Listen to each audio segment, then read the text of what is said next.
Olá, amigos queridos, é um prazer estar novamente com vocês. Este é o canal Pérolas Esparsas, um canal que nasceu para dar sua parcela de contribuição através destes vídeos. É um privilégio para mim poder colocar aqui lindas mensagens, lindas palestras que trabalham na edificação e na formação de um bom caráter. Se você ainda não está inscrito, se inscreva em nosso canal, nos dê esse privilégio. Não custa nada. Também deixe seu like, compartilhe para que mais pessoas possam conhecer e deixe o seu comentário também, o que você está achando das nossas programações, ok? Que Deus abençoe você, que Deus abençoe a sua família. Não esqueçamos, Jesus está voltando. Servos de Deus, a buzina tocai, Jesus em breve virá. A todo mundo a mensagem levai, Jesus em breve virá. A iminente vinda do Senhor deve mover-nos à preparação para o encontro com Ele. Breve virá, Jesus em breve virá.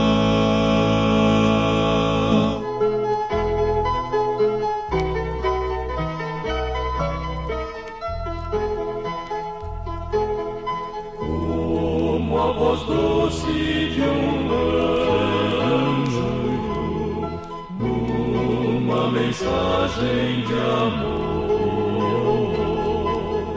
venha feliz esperança, meu coração confortar, venha que após tempestades,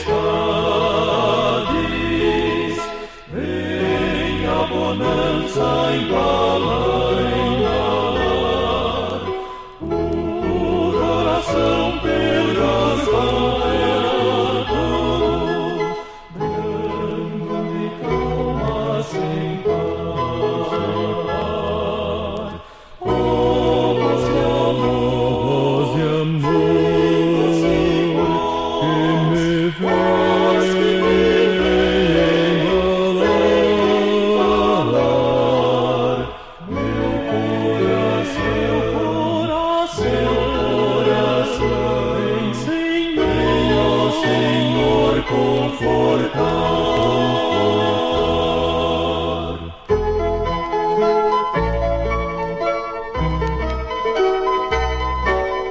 Se no crepúsculo da tarde toma horizonte outra cor,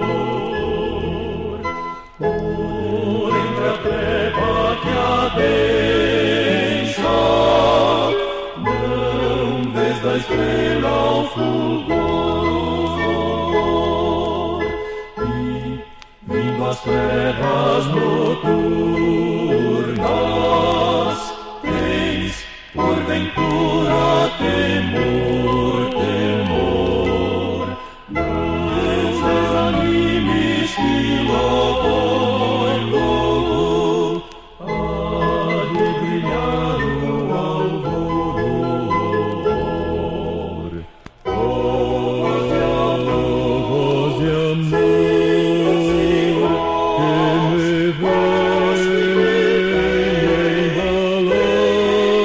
embalar meu coração, venha o Senhor confortar. Voz de amor, voz de amor.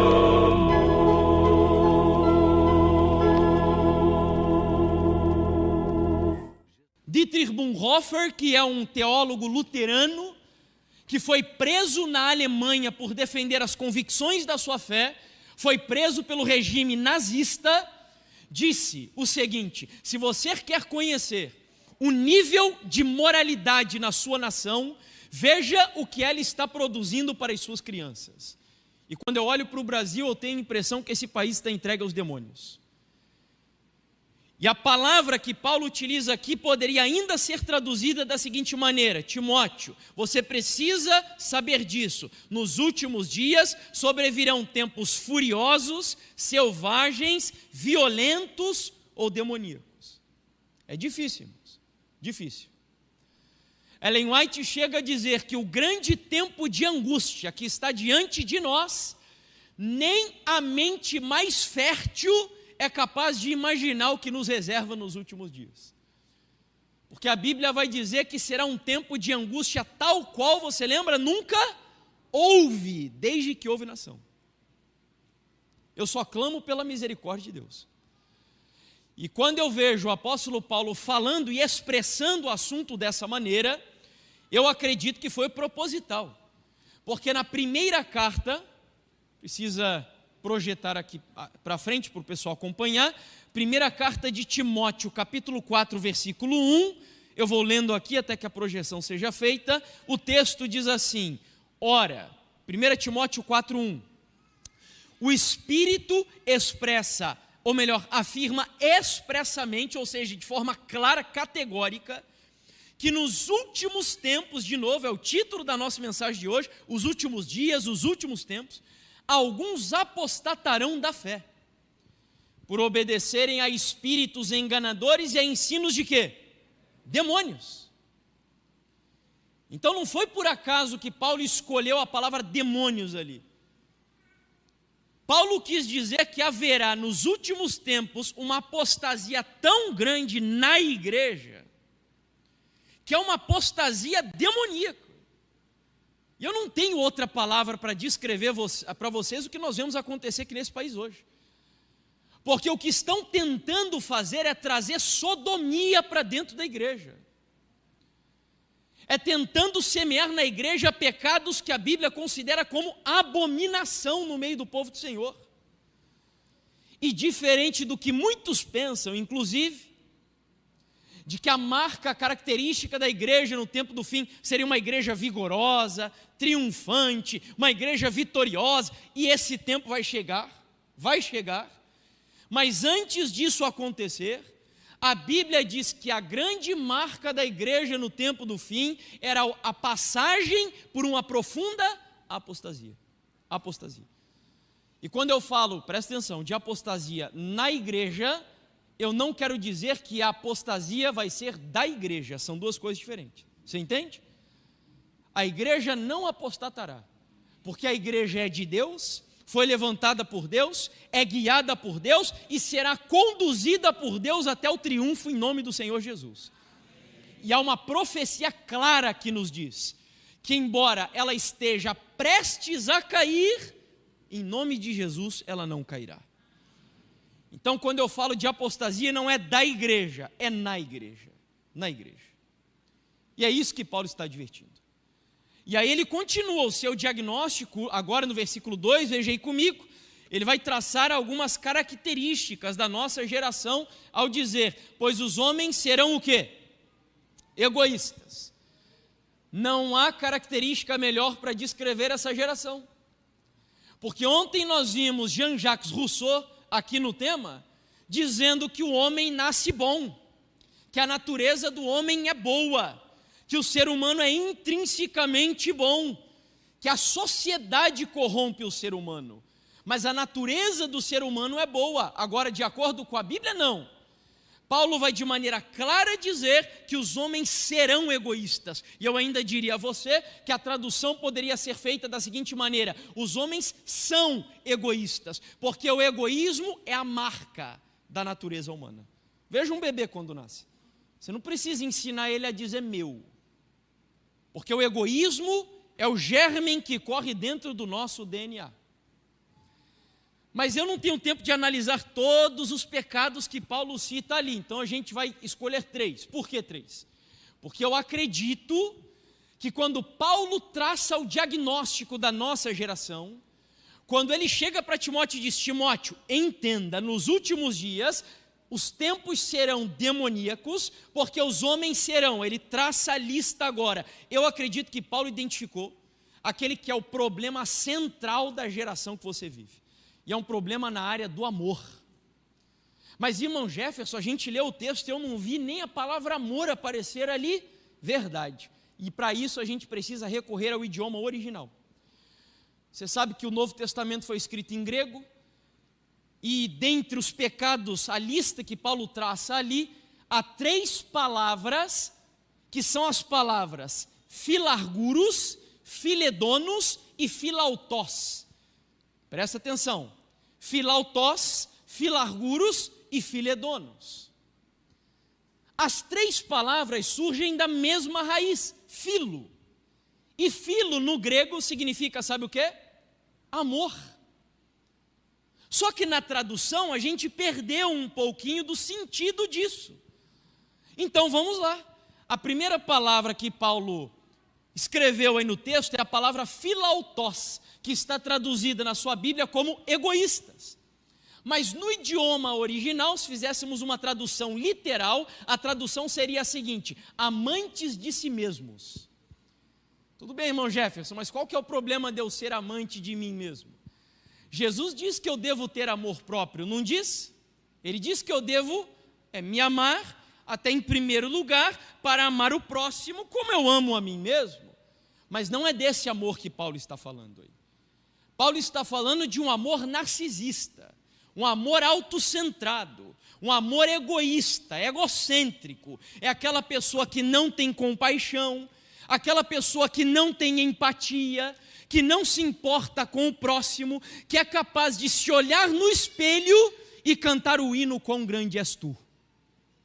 É para essa pessoa que Paulo está escrevendo. Amantes de si mesmos. Há um comentarista bíblico que, falando sobre esse texto, eu acho fenomenal esse parágrafo aqui, é digno de ser gravado e registrado num lugar especial nas nossas casas. No universo a Deus, pessoas e coisas, nós devemos adorar a Deus, amar as pessoas e usar as coisas. Mas, se começamos adorando a nós mesmos, acabaremos ignorando Deus, amando as coisas e usando as pessoas. Não merece um uau, né? Fenomenal esse texto. Essa é a sua geração. Amantes de si mesmos. Então, filautós, amantes de si mesmos. Filarguros foi traduzida na sua Bíblia como avarentos.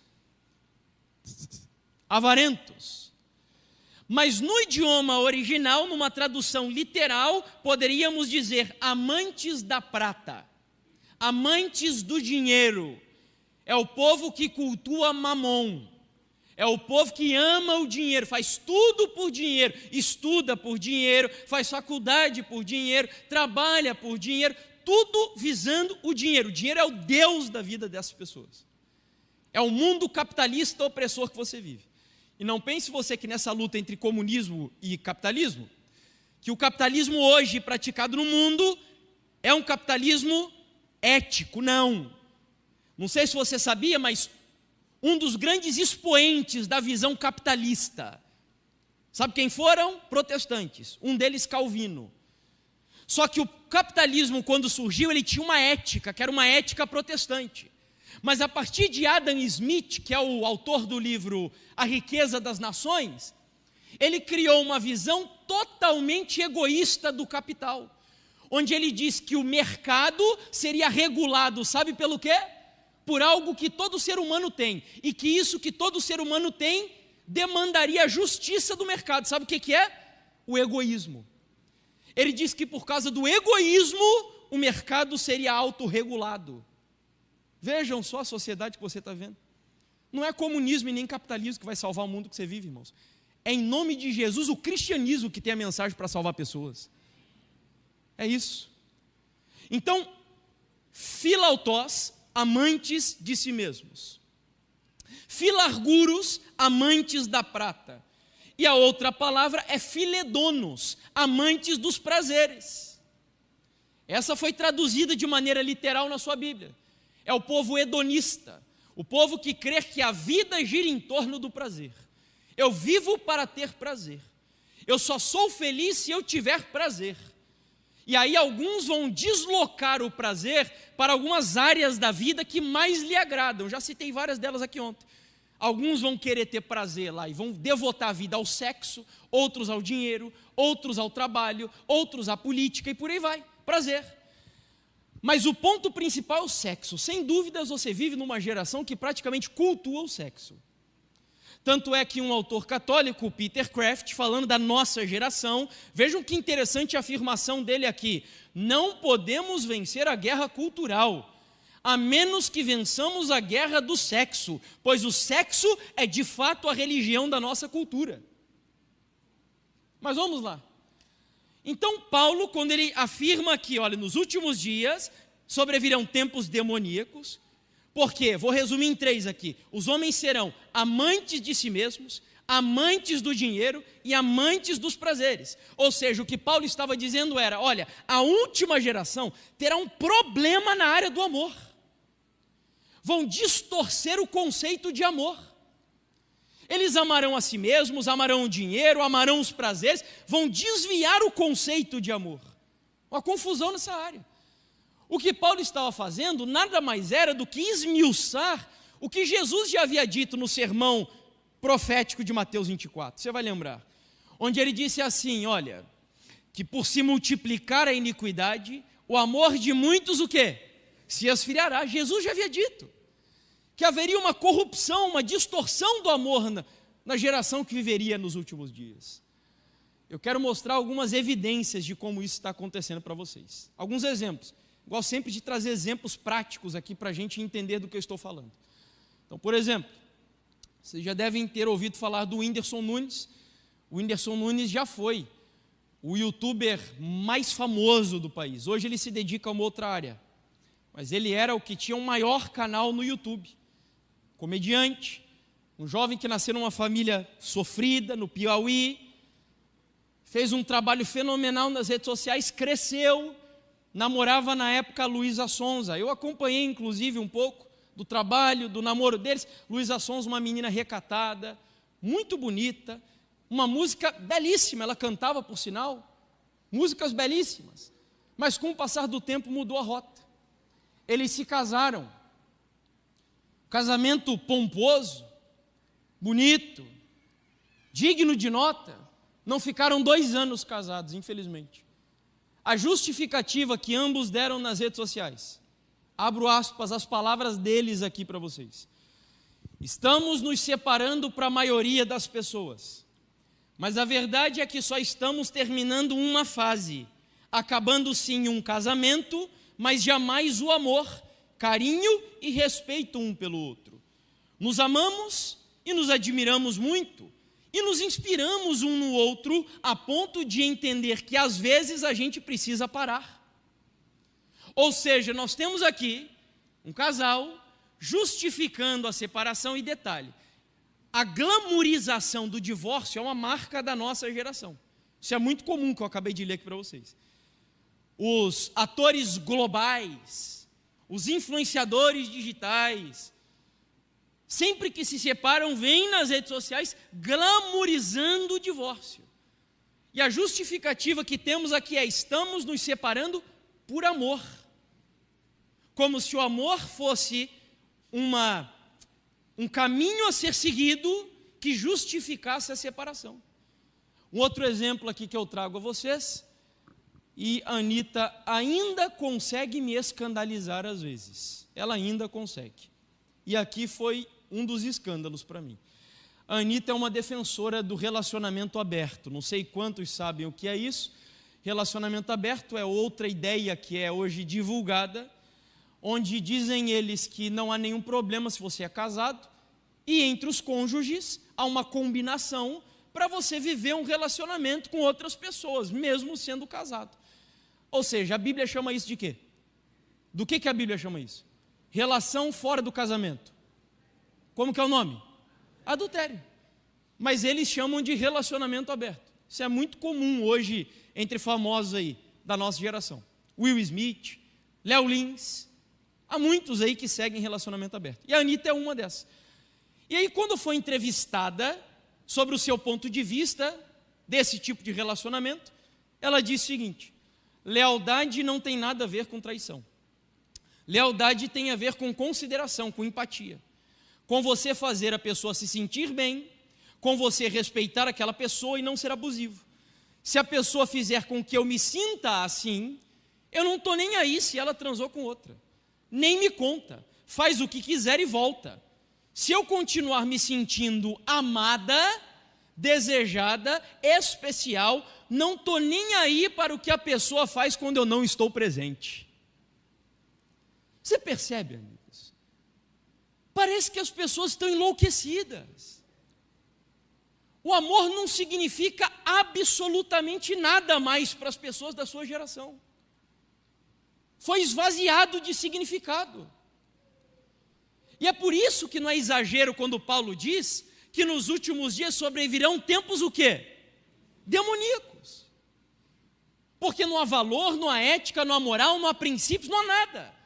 É a geração do Zygmunt Bauman, como dissemos aqui domingo à noite, a geração líquida, onde não há solidez para nada. E o amor é uma dessas coisas que está sendo diluído por ressignificações que na verdade não significa coisa nenhuma.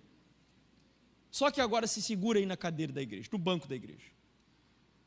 Porque você vai se assombrar talvez com o que eu vou dizer. Tudo isso que eu disse só até agora, Paulo não está dirigindo ao mundo lá fora. O diagnóstico que Paulo faz, dizendo que nos últimos dias sobrevirão tempos demoníacos, porque os homens serão amantes de si mesmos, amantes do dinheiro, amantes dos prazeres, Paulo está falando, sabe de quem? Da igreja. Irmão Jefferson, como assim? De onde você tira essa ideia? Vá comigo ao versículo 5 de 2 Timóteo, capítulo 3, versículo 5, vejam o que Paulo vai dizer aí. Tendo forma de piedade, mas negando o poder dela. Fique longe também deles, ou como dizem algumas versões, aí é para a gente fazer o quê? Fuja deles, diz Paulo. Forma de piedade. A palavra piedade no idioma original aqui é a palavra eusebeia. E eusebeia significa literalmente religiosidade. O que Paulo está dizendo é, olha, esse povo que amante de si mesmo, amante do dinheiro, amantes dos prazeres, terão uma casca de religião, um verniz de religião. Eles vão professar a Cristo, falar até de Cristo, dizer, Jesus, tu és tudo para mim, eu te amo, eu te adoro. Vão com os lábios o adorar, mas o seu coração está o quê? Longe de mim. Amantes do dinheiro, amantes dos prazeres e amantes de si mesmos. Fuja deles, diz o apóstolo Paulo. Vamos a 2 exemplos breves de condições no meio cristão, para você ver como as pessoas na área do amor estão usando o argumento do amor para justificar coisas que biblicamente não dá. Aqui nós temos o exemplo de uma atriz famosa da Rede Globo, foi batizada em uma igreja evangélica. Perguntaram a ela se ela continuaria frequentando os carnavais e desfilando no carnaval do Rio de Janeiro. E ela não via problema nenhum, mesmo batizada na igreja. A resposta que ela deu foi, claro que vou continuar desfilando, frequentando festas, porque o Cristo que a Bíblia ensina não tem nada contra isso. Foi isso que ela falou? É o Cristo o quê? Que eu acredito, não importa o que a Bíblia ensina. Minha preocupação é apenas em ser uma pessoa melhor. Agora vem o argumento, o amor de Deus não tem nada contra a gente ser feliz e curtir a vida. Deus dá risada de julgamentos, ou seja, porque Deus é amor, você é cristão? Desfila, não tem problema nenhum. Deus é amor. Você vive na prática de coisas que Deus abomina? Deus é amor, não tem problema nenhum. É a confusão do que significa amor no ponto de vista bíblico. Outro exemplo, aqui está, falei para vocês que eu falaria sobre esse povo hoje. É um povo que se autodenomina adventista subversivo. Tem defendido coisas, bandeiras que são contrárias à palavra de Deus. E aqui, se não me engano, em 2020 ou 2021, eles publicaram uma nota na sua página, parabenizando uma ex-cantora da nossa igreja, porque resolveu nas redes sociais assumir uma opção sexual com a qual nós não concordamos por entender que a Bíblia não aprova essa opção. Amigos, abrindo parênteses aqui, eu não tenho nada a ver com a vida de cada pessoa. As pessoas são livres para escolherem o que quiserem, fazer o que quiserem. Inclusive, eu poderia até desejar que essas pessoas fossem felizes, embora eu não creia que há felicidade fora dos propósitos de Deus. Então, o ponto aqui não é entrar nas particularidades das pessoas. A questão é que é analisar o que está sendo dito por pessoas que professam a fé em Cristo e na palavra de Deus. Então, vejam aqui pessoas que se dizem adventistas e a gente grande aqui por trás. Quero deixar aqui toda a minha admiração e carinho para a cantora X e para a sua companheira Y. Parabéns pela coragem de se posicionarem e de viverem o mais sincero e puro amor em meio a este mundo de ódio, fanatismo e preconceito. Deus seja louvado pela vida de vocês. Amor. Amor. Tudo por amor. Alguns, inclusive, hoje, mal entendendo o que era o amor de Jonatas e Davi, um amor abnegado, um amor altruísta, um amor bíblico cristão, estão dizendo que o amor de Jonatas e Davi era um amor homossexual e que eles se amavam e eles tinham um relacionamento homossexual. Essa é a sua geração, que não entende o conceito bíblico de amor. Tem dificuldades de compreender o que significa amor e o que significa amar. Mas vamos seguir aqui, então Paulo traçou o diagnóstico.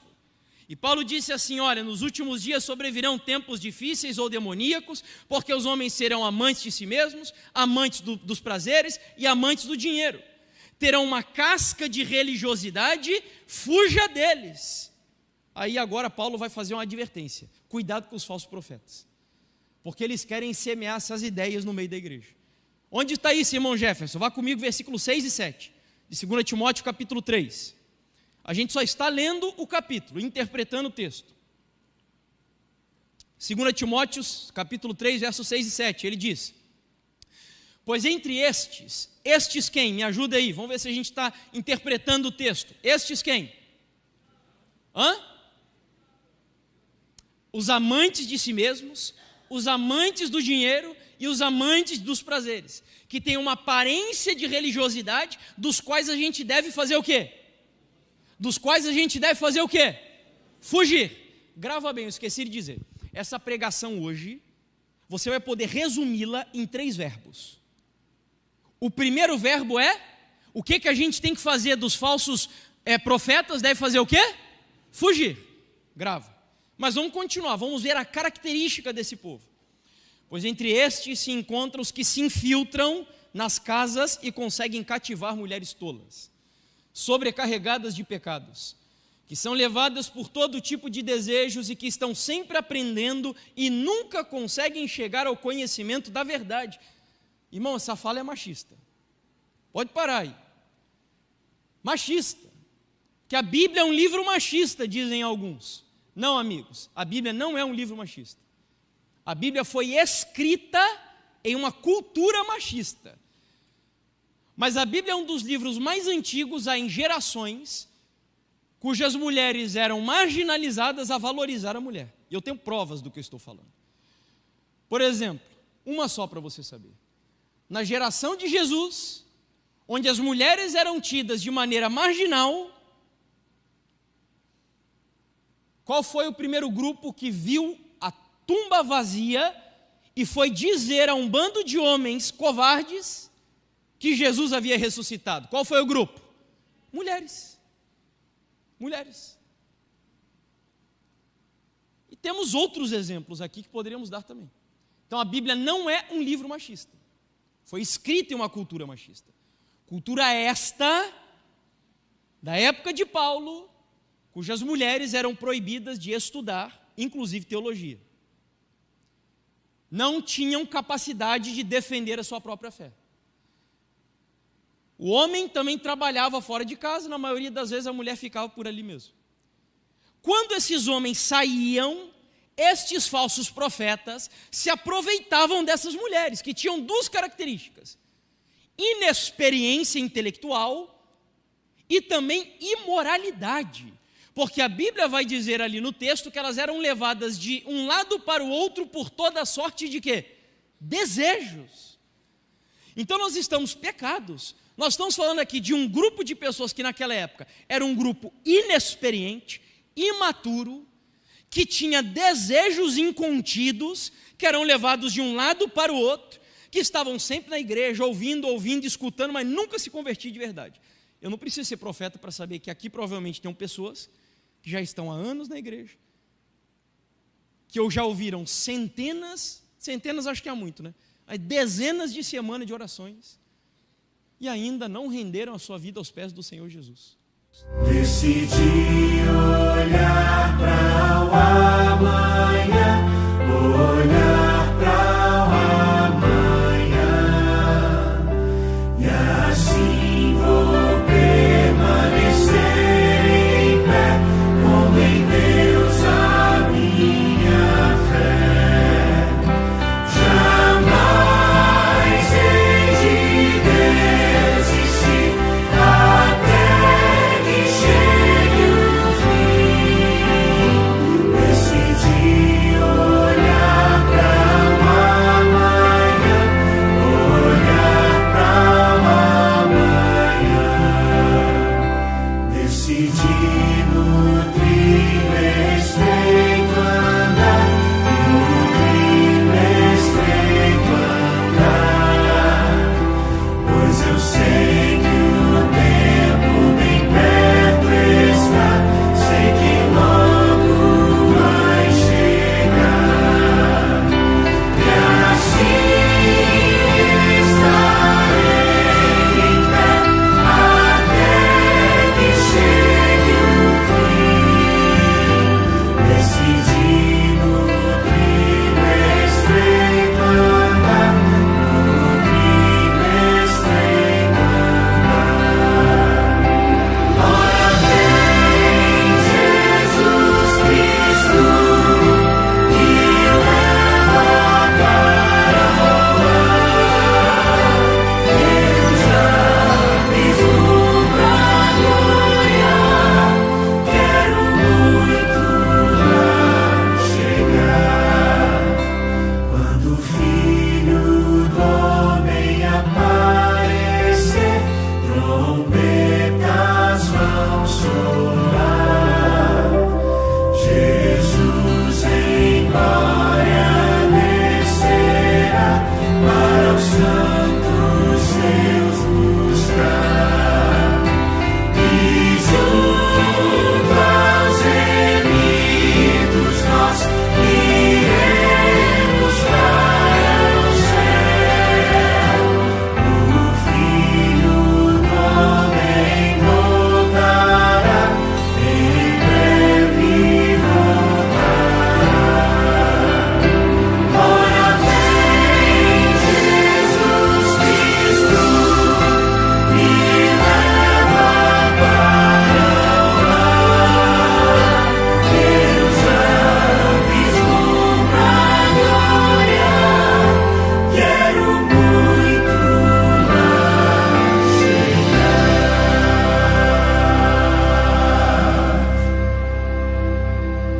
Crede no Senhor vosso Deus e estareis seguros.